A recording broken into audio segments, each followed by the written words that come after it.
Are you Ozone Ocean? I was given explicit instructions to deliver this to this address at this moment.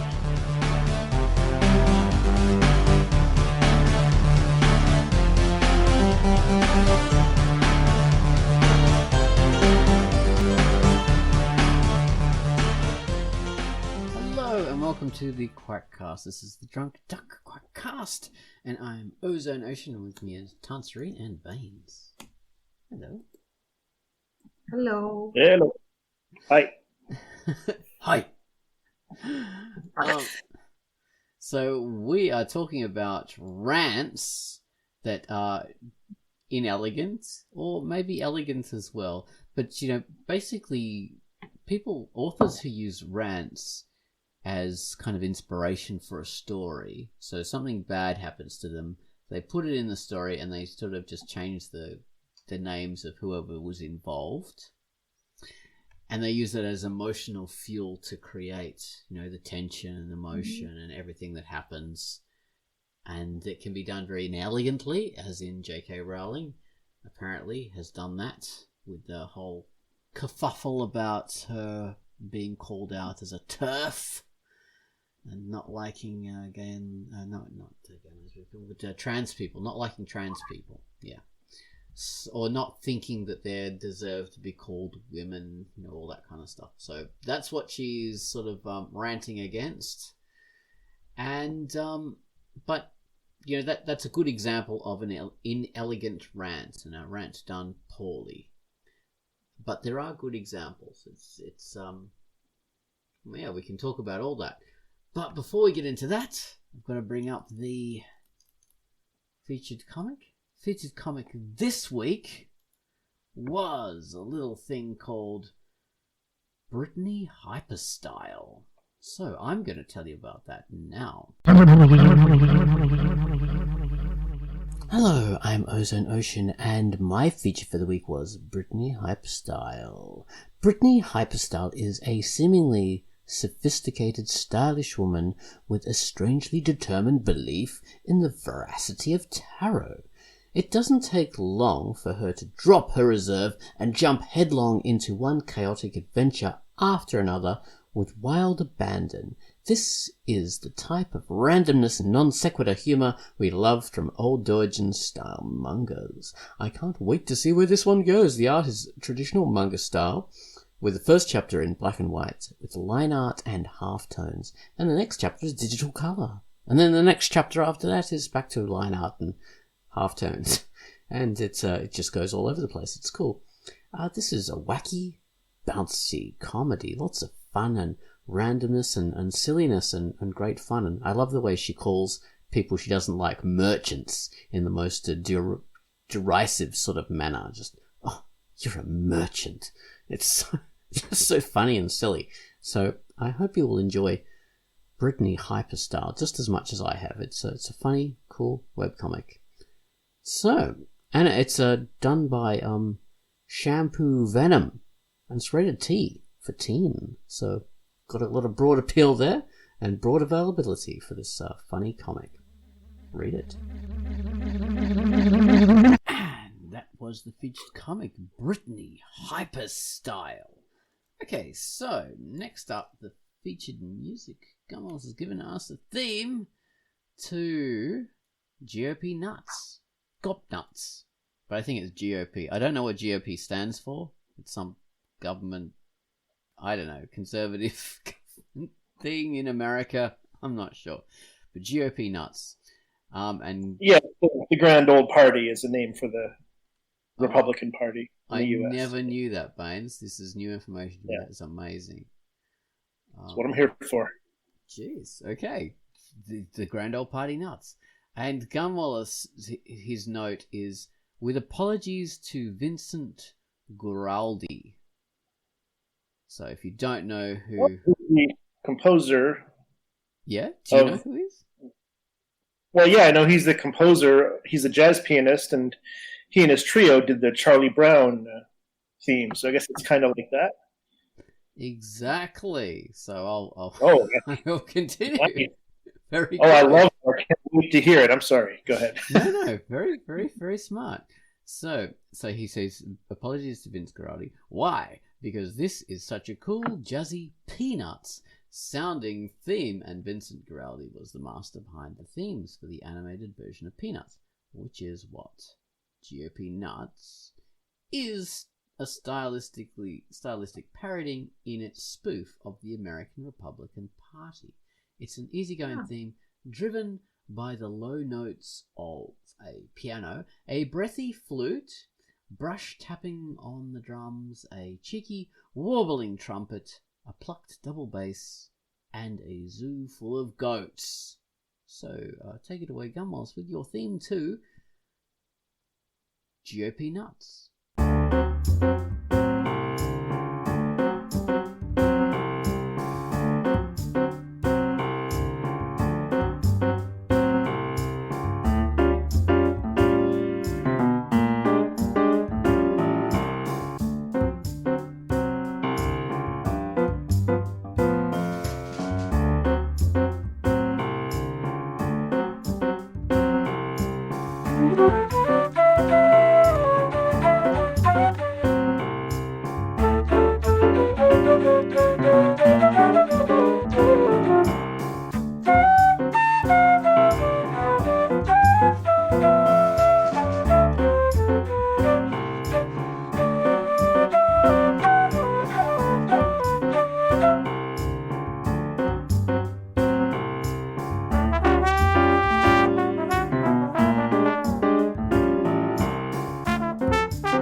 And that was Gumwallis' theme to GOP Nuts.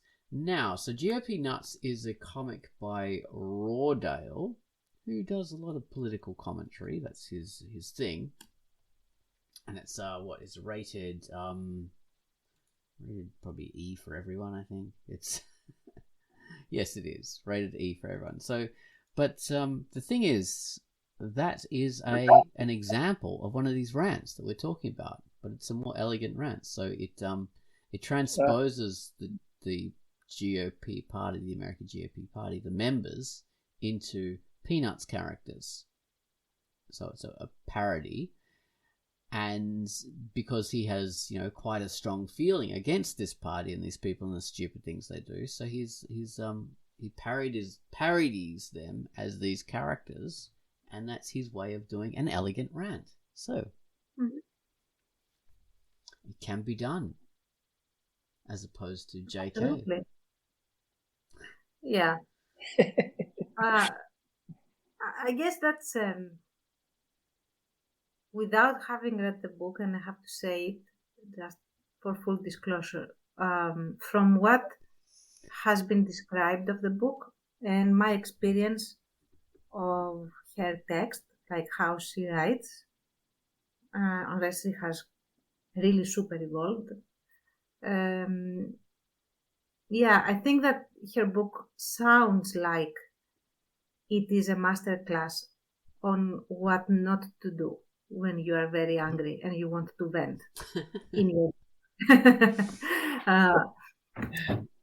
yeah. And the main thing is that no matter what you are angry about,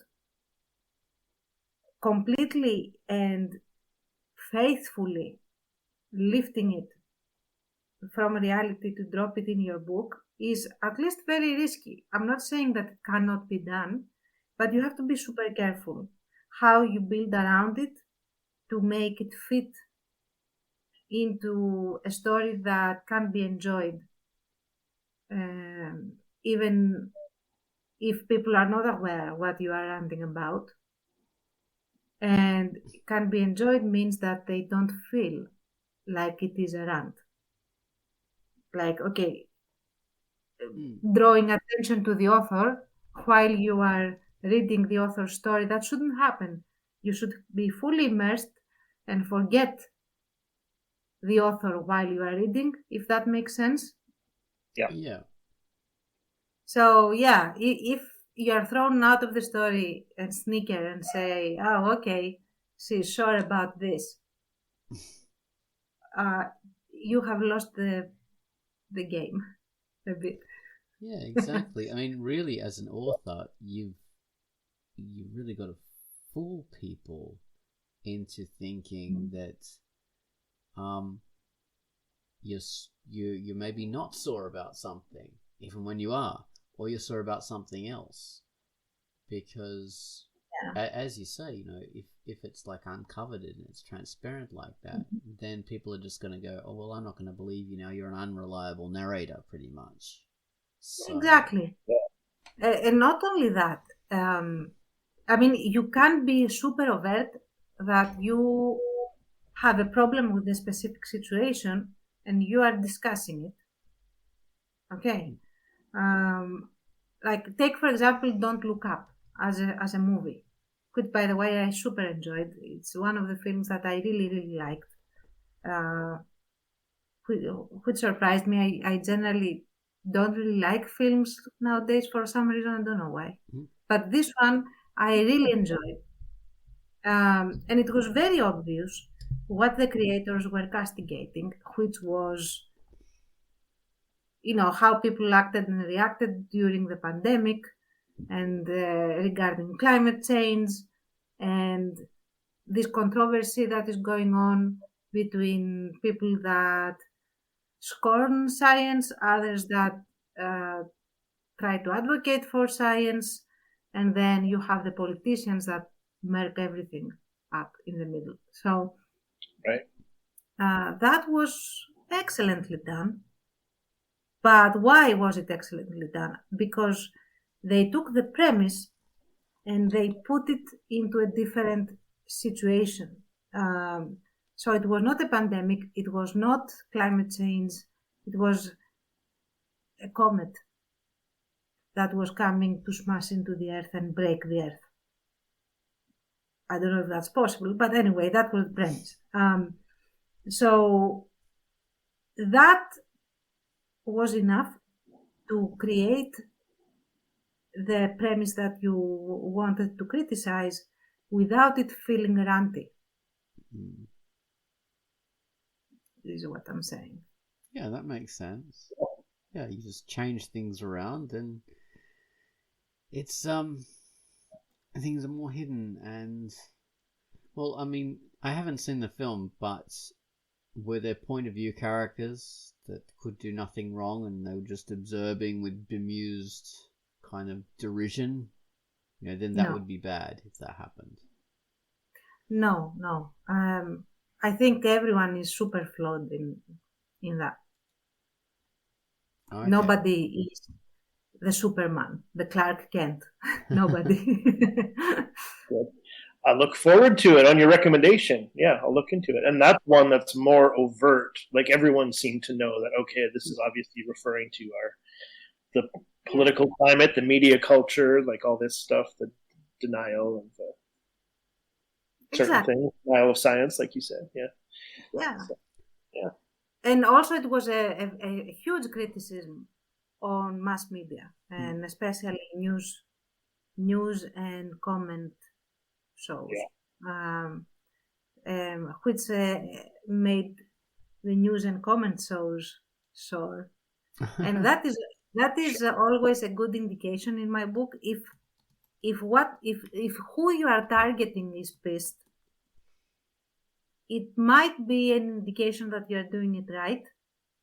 If they snicker about it and they laugh, then you did it wrong. Okay. Yeah. Yeah. Like, if you hit the nerve, they won't like it. If you try to hit and miss, they are going to make fun and laugh, which is what happened with Rawlings, because she was taking a shot at internet trolls and people criticizing her on her positions, and these people did not feel offended. They felt amused and reinforced to keep doing what they're doing. Oh, very interesting. Yeah, that's true. That's true. Yeah. Whereas if a criticism actually has teeth, you'd see a reaction. So, like outrage and anger. Oh, that's very interesting. Kind of thinking like, but okay, yeah, I get it. Apparently, there was a I read a review a while ago of Don't Look Up, and they said actually the kids in the hall did it first with this film called Brain Candy, and it has sort of a similar premise, except it's about an antidepressant that seems to make everyone better and everything fantastic, but there's a hidden side effect that you fall into a coma in the end with your happiest memory, just reliving it over and over and over, but they're sort of covering that up because of the fantastic success and everything like that. So it's but it follows a very similar kind of pattern and pathway to Don't Look Up. So that's an interesting little tidbit. Interesting. Haven't seen that one either. No, I haven't either. Oh, it's Oh, it might not appeal to you. It's a bit weird because Kids in the Hall are a very strange Canadian comedy troupe, and it's a bit of an acquired taste. I'm not crazy about Canadians in general, but maybe I'll give it a yeah. So yeah, that's something I think that is a good rule of thumb. What was the other one? I had another example in my mind and I just forgot about it now. Oh my god. I mean, they might miss it entirely, like a criticism of certain institutions or whatever. I mean, The Simpsons has been satirizing things for decades that now are better understood by normal people, I think, by average people. But I mean, you look at classic Simpsons episodes and how they're kind of taking apart the kind of American culture, political culture, and things like that. It's like, wow. To me, they're addressing things that I never thought about in daily life at the time. And now these things are talked about way more openly. Well, yeah, we can think about, like, giving The Simpsons an example, think about South Park. And that always has ranty kind of things. Like, it's just built on rants upon rants. And often they're really crude and super, super direct and silly. But even though they are, it usually works. They're a lot more overt. Like, they'll have one of the main characters deliver a speech at the end of the episode, at least what I've seen at the end. So The Simpsons is a lot more buried, in the satire and exaggeration and comedy. And South Park is really funny too, but they're a lot more direct, like you just said. I also think, though, that South Park takes pains to be balanced. Somewhat. I mean, even if they do, I think they do have a point of view, but they will give both sides some weight, Sometimes, and sometimes they won't. Like Scientology, obviously that was very one-sided because none of us care about Scientology. So, right, stick in all the knives. And the really, really stupid, funny one was when Isaac Hayes, who plays Chef, quit because apparently he's a Scientologist and didn't want to be associated with them anymore. And so they killed off Chef in the show by having the character they didn't have him to do the line, so they just had the character just randomly spouting out pre-recorded dialogue. And they were saying, oh my god, Chef has now joined this bunch of pedophiles and he's become a pedophile.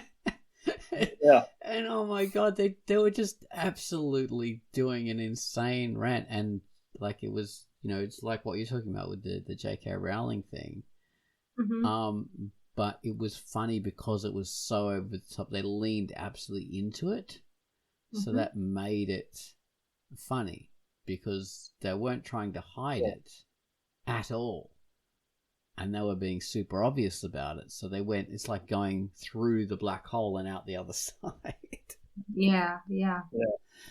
And another thing is, I don't know about South Park, but I think South Park is more supposed to be consumed with the times it is created in, so that people, because a lot of satire of that style is like an inside joke. You have to be living certain things and experiencing certain things to get the joke. So I don't know about that. But if your work that has the rant in it can be consumed timelessly, like people that aren't aware of what you are referring to can still enjoy it and get some meaning out of it, then you have a complete win, in my opinion. Like, Agreed. Yeah. Yeah, that's more complicated too. I mean, I've tried to do that in my latest version, my latest chapter of Pinky TA. That's basically the whole chapter is set up as a hidden rant because there was an undercurrent to the story. I based it on a thing that happened, but turned it into this sci-fi diesel punk story. There's no relation to what happened at all, but it's just a similar pattern of events rather than the events. And it's unless you get told what it's about, you can't like draw a direct comparison at all. There's no way to do that. So that's my attempt at doing that. The whole timeless rant kind of thing. Yeah. Yeah. So, the thing is, you have a lot of answers to, like, political positions, for example, that are done, in my opinion, not very elegantly, but they get a pass by having the position that you want to refute being the one that the villain has, and the hero has the position that you want to support. And then the villain and the hero at some point get this scene that is the dialogue, the discussion, the direct clash of ideology. And usually, if you are good about it, the hero sees where the villain is coming from, but the villain has taken it too far. Like, for example, yes, you are right about pollution, for example, or you are right, I don't know, pick something. But you want to destroy all humanity to save the planet. So yeah, you are the crazy person. And you get to side with the hero that has the more conventional, more mainstream approach to certain things. Because the villain is so over the top, and you cannot not reject their position because they want to, mass murder everyone over it. So for me, this is a bit vile, to be honest, to support to refute a position by a strawman argument, in a sense. But still, it's done better than having, Mr. Pump and Mr. Gideon going at it in your story. So, yeah, that's what I'm thinking. Yeah, I mean, there's I don't know if I'm onto something mentally here, but having a point of view is a good thing as a writer. You know, Mm-hmm. writing satire, having real life elements. I think that's perfectly fine and a very good thing to have a point of view. But to have sort of this partisan, this like to me lazier kind of thinking, this side is right, and therefore if they do whatever they do is okay because it serves the needs of that side, and whatever the other side does is wrong based on what they do, just because that side is wrong, Mhm. then you have a problem. Well, we have famously Ayn Rand in her Atlas Oh, yeah, Atlas right. Shrugged. So it's a political rant in a book form that certain people of a certain political persuasion, usually young people who have they don't really know much about the world, so they're very easy to convince about things. So it appeals to like 14 to 21 year olds and adults who have a similar kind of mental development. Yeah. I mean, that's a mean thing to say, but it's sort of true. So yeah, Atlas Shrugged. That is a famous kind of a ranty. She created this entire story as a way to say, look, the rich people are right, and they provide everything for you poor schlubs. The rich artists, clever people, and you workers are just monkeys who toil, and we give you everything. Without us, you wouldn't have any culture or technology or anything. You should follow our lead and be happy about it. So yeah, that's pretty much what that's about.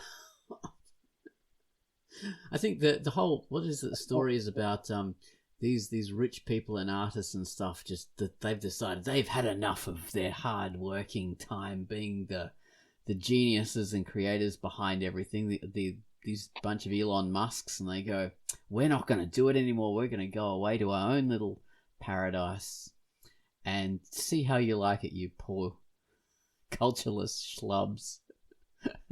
Society's just going to fail around your ears because you won't have us to lead you, us enlightened geniuses.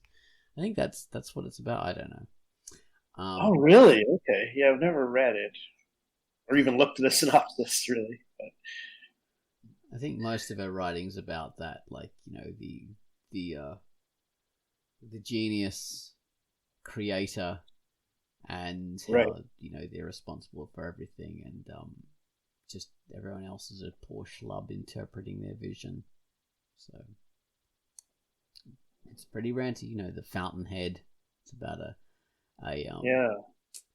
an architect who creates an amazing building, but they mess it up, and so he goes and blows it up with a bomb. And he should be allowed to do that because it's his creation, and it doesn't matter, how Yes, the much. individual and their power. Isn't that a big part of What's that? Ayn Rand? Like the individual Hmm. and like flexing their own power and rising above or something like that. Isn't that her kind of Yeah, what her stuff is about? Yeah. and it's based on her experiences as a young girl, having her family dispossessed in Russia when there was the revolution, and they lost Sure. lost everything because they were an upper middle class family, and they had to come to America with nothing. So that's how they felt. They felt that Yeah. these dirty workers have taken everything, stuff that's not rightly theirs, and left us with Mm. crap. So that's why her stuff is ranty. And yeah, it's important to understand that. Like, obviously ranty. So yeah, that's and ranty. Anti ranty. Yeah, so that it's often been the fuel of many books. Hitler wrote his Mein Sure. Kampf. That was a rant, but I don't think that's in fiction. That's just basically his manifesto. Yeah, Mein Kampf was something, thank goodness, in its own class, in the sense that it was heavily edited by other people to be propaganda, and it is very incoherent. And its purpose is not to rant just to rant. Its purpose is to give words to the rant, to the anger of other people, um, and corral them, in a sense, towards A him. specific direction. Right. Yeah. So I don't think it really falls under the rant in your book category. I think it was super orchestrated by more people than Hitler. I have serious doubts that he wrote more than a paragraph on his own. And it's super boring as well. Like, I don't recommend. The read is not recommended, is what I'm saying. It's boring. It's vile. It's stupid. Like, there's. Don't read it, guys. It's, I'll cross it off my. Yeah, I've never really wanted to read it. yeah. I imagine it would be like tedious I 1930s drivel. I read it, honestly. I read it when I was doing my research on, Arthur's background in general. Because I wanted to see what he could have lifted from this book to throw in his dialogue, in a sense. Nothing fit. Seriously, nothing fit. And a person like Arthur would have been super bored by this book. And I was happy to realize that actually a lot of people at the time, German people, were bored by that book, but nobody dared say it. So, Yeah. Emperor's New Book. yes, exactly. Yeah. Oh dear. Yeah. Propaganda does tend to be boring. Yes. Bad propaganda. Good propaganda is exciting. Oh, maybe. Oh, well, good point. Yeah. It's elegantly done, propaganda. It's like buried in an entertaining package. Yeah, true. Yeah, come on. I mean, It was a people. story about Kristen Glover being angry on Back to the Future about the propaganda he saw in that film. But he thought the end, where it's a happy ending and the family's rich, and Marty has a truck and the family has a BMW. But he thought like that was a message. Like, I guess he really protested against that. The director and producer, but like, what are we saying here? We're like telling people like go into debt, buying material goods, and that's that's how you become happy. He was right, but it was like, well, this movie is like a kind of a comedy and kind of a it's supposed to be a fun thing, but it's interesting that he still feels that way. Yeah. Crispin does. I guess they toned it down. Like in the, I don't know how they toned it down, but maybe, like I noticed in the movie, unless you have a really sharp eye, you can't see that it's a BMW at the end or whatever. Yeah, it's just a fancy Or if Marty car. has the truck. It's like, why does Marty suddenly have the truck? Like at 17, I don't know. It doesn't say, but I don't know. I think remembering back to when I first saw the film, and suddenly they've got all these possessions. I was pretty struck by it. That, oh my god, what did he suddenly become rich? How? Like, yeah, it's fair. It's true. It doesn't really explain it. It's just like, well, George was a harder worker. He made better decisions. He led the way. That was the basic implication. Biff cleaning his car. Yeah, there is a general concept which I think is super toxic for many reasons, not to be analyzed now. That if you are a good person, if you are, an asset to society, you are rich by default. Like, either God blesses you with riches if you are like religious Protestant, at least as far as I know. Or you generally get society's good side because you are a good industrious person and you work and you gain. You're rich, pretty, and thin. Which of course is crap. But that is propaganda that is really well done and exciting. It is propaganda. You're right. Crispin Glover was right, and you're right. Yeah. But most American films of the 80s were propaganda, so... Yeah, it wasn't just this movie trying to push that. I don't think they were trying to push that. It was the zeitgeist. Yeah. We had... Definitely. Yeah. And there was also like the Red Scare, like Russians were always the bad guys. They are again. Communists, actually. Oh, those commies. Yeah. That's right. What else? Well, I cannot remember right now. But it was super black and white, and the West was always in the right. The East was always wrong. Funny enough. And, speaking of that, the consumer culture and all that kind of stuff. Then something like Wall Street, this famous movie with Michael Douglas and Mark Sheen, one of the Sheen brothers, and that sort of referenced as because there's one line that Michael Douglas's character has: "Greed is good." And people say, yeah, that's emblematic of the 80s. Yes, this materialist culture. But the film is completely anti that culture. Absolutely the antithesis.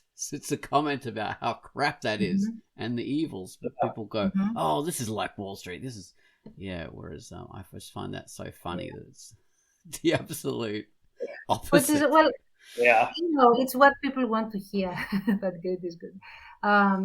Now that you mention that, I remember this other film that you could say is very ranty about capitalism and consumer culture and the need to succeed. The whole rat race, if you like. That is called the Glengarry Glen Ross. Oh, beautiful film. We all love it. Quackcast seal of approval.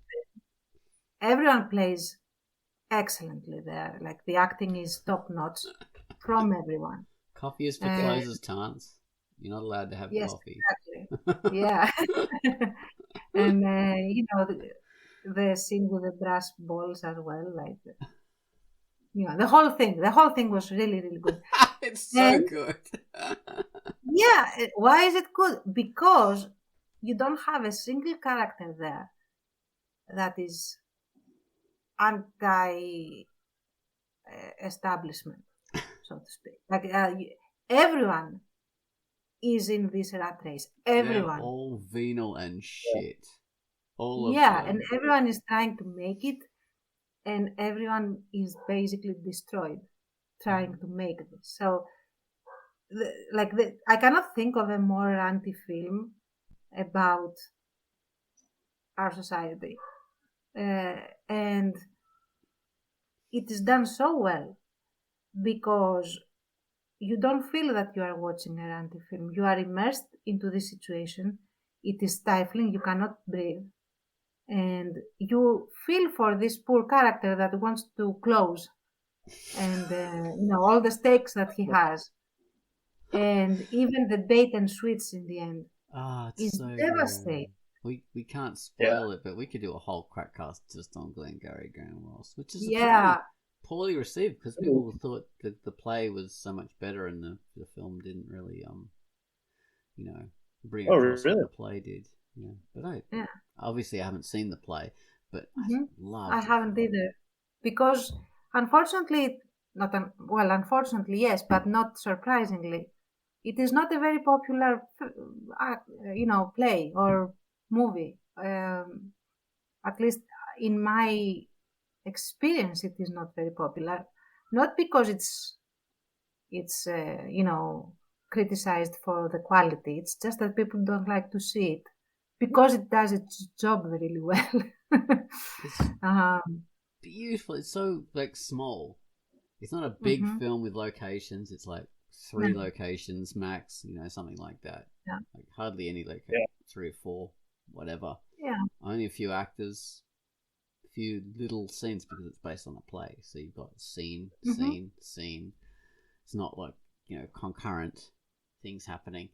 And it's just so intense with these characters and these beautiful portrayals. Was it Jack Lemmon was one of the major characters? Yeah, he's the main guy, Yeah. Jack. Yeah. Yeah.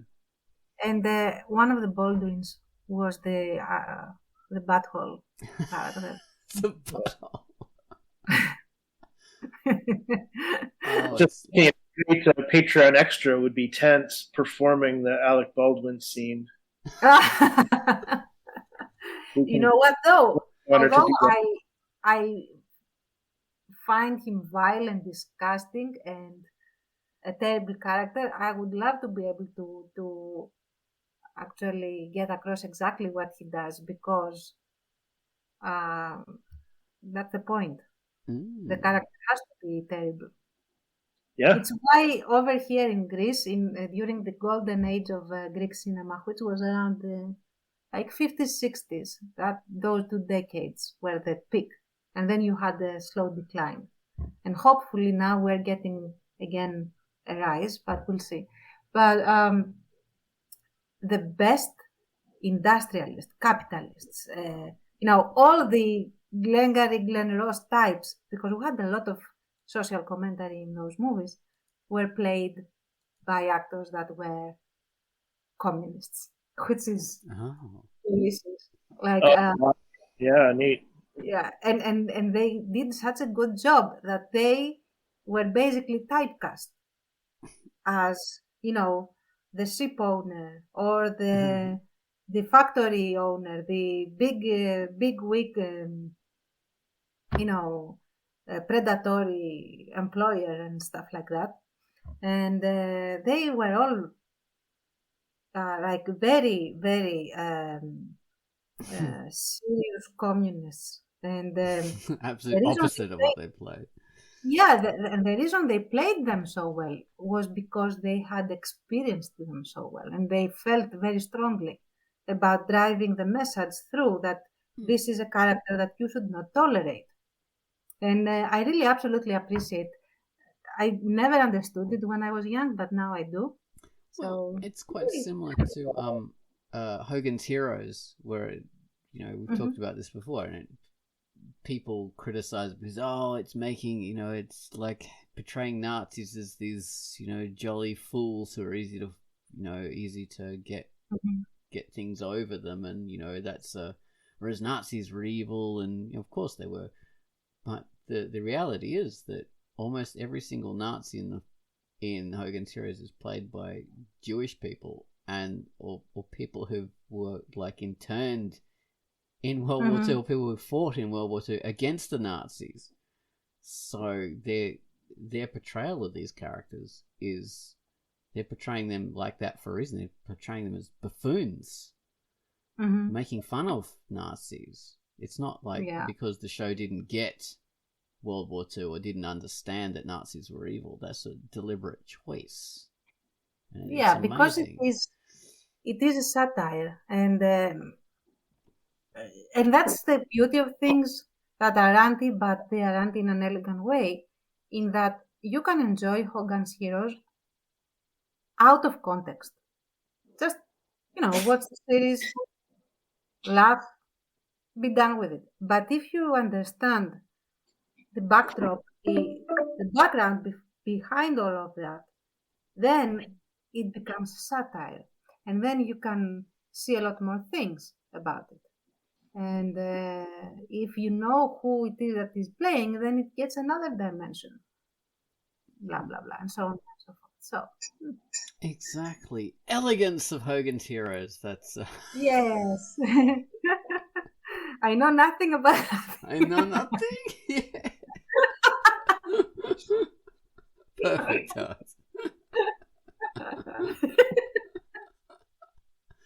Oh dear. Plus, I have to say that the thing that made Nazis terrible, and when I say terrible, I mean it in striking terror, It wasn't their cleverness. It was the cruelty, the lack of boundaries, and the intensity with which they did certain things. So when they were met with intelligent plans against them, usually they lost.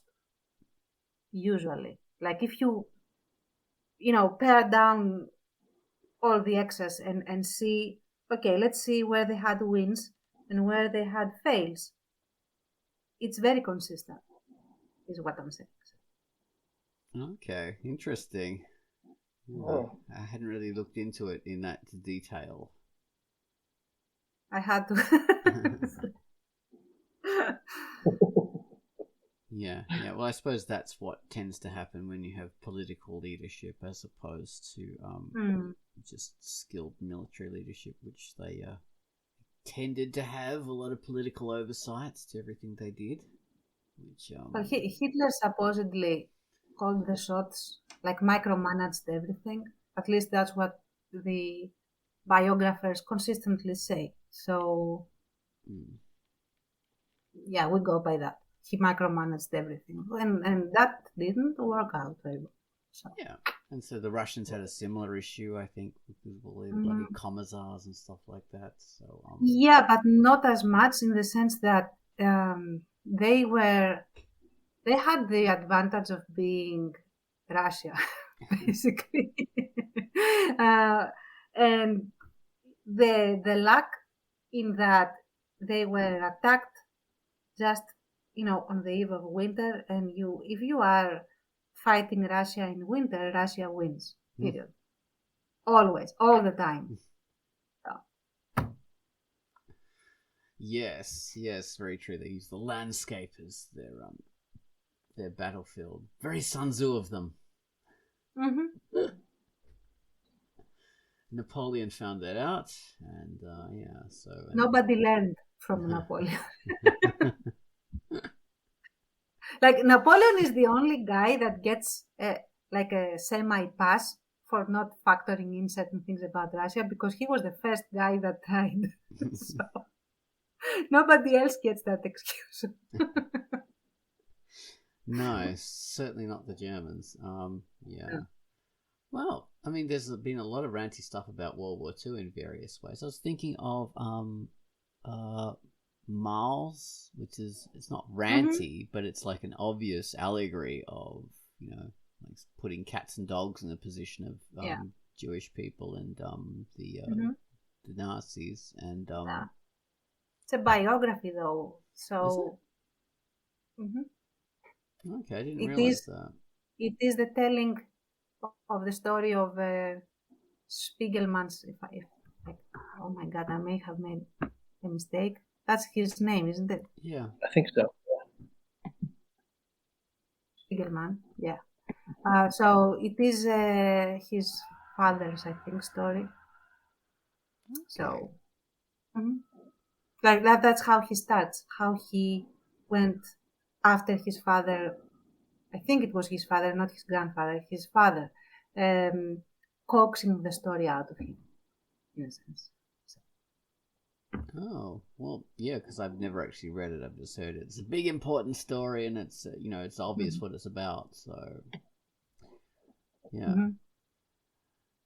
But I don't know if we could call it a rant, but it's just we don't have to like be specific about that kind of thing. It's a no. I think that's as inspiration. So go on. Yeah, I think that things that are like faithful accounts, because aside the cat mouse thing, everything else is a super faithful, realistic account. I have the book, the whole thing, and it is definitely not for kids.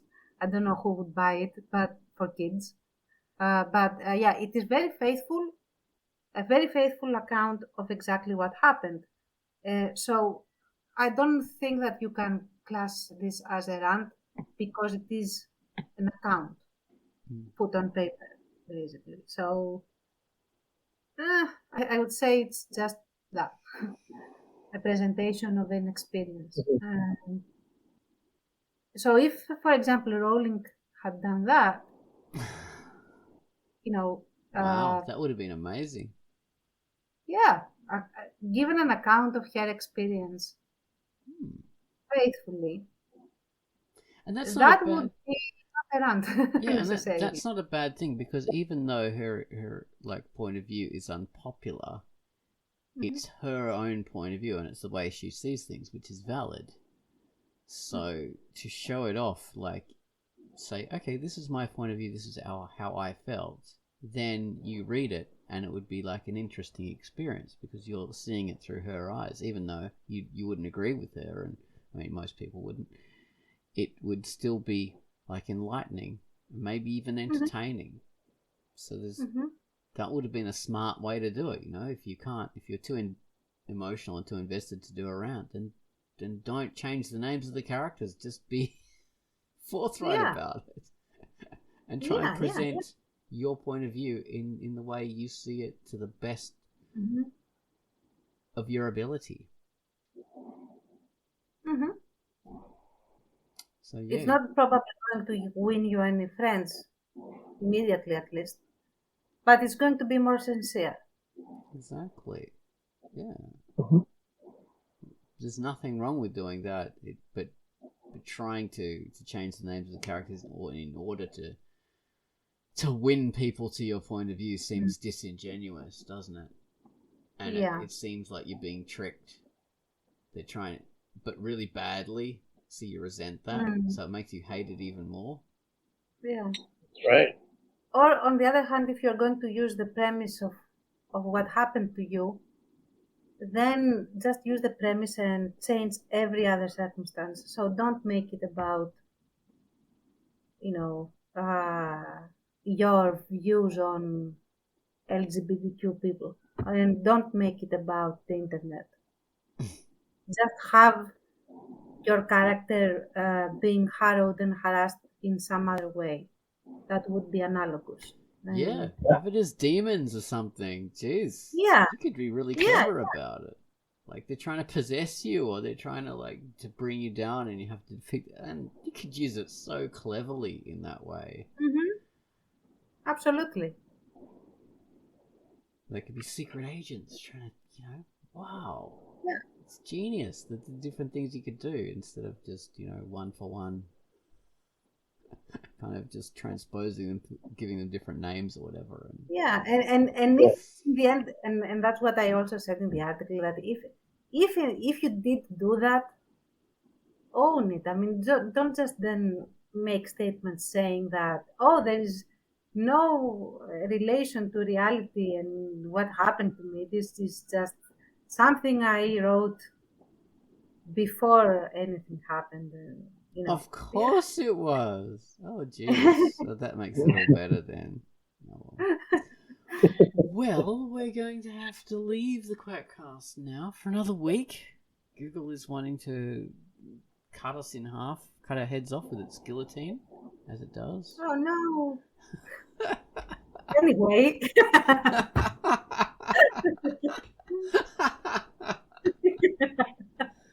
It's closing now.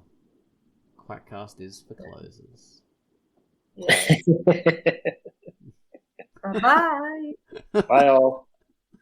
Oh yes, bye all. Have a cup of coffee on me, and I'll give you that list. I'll give you the names. Yes. Rant over.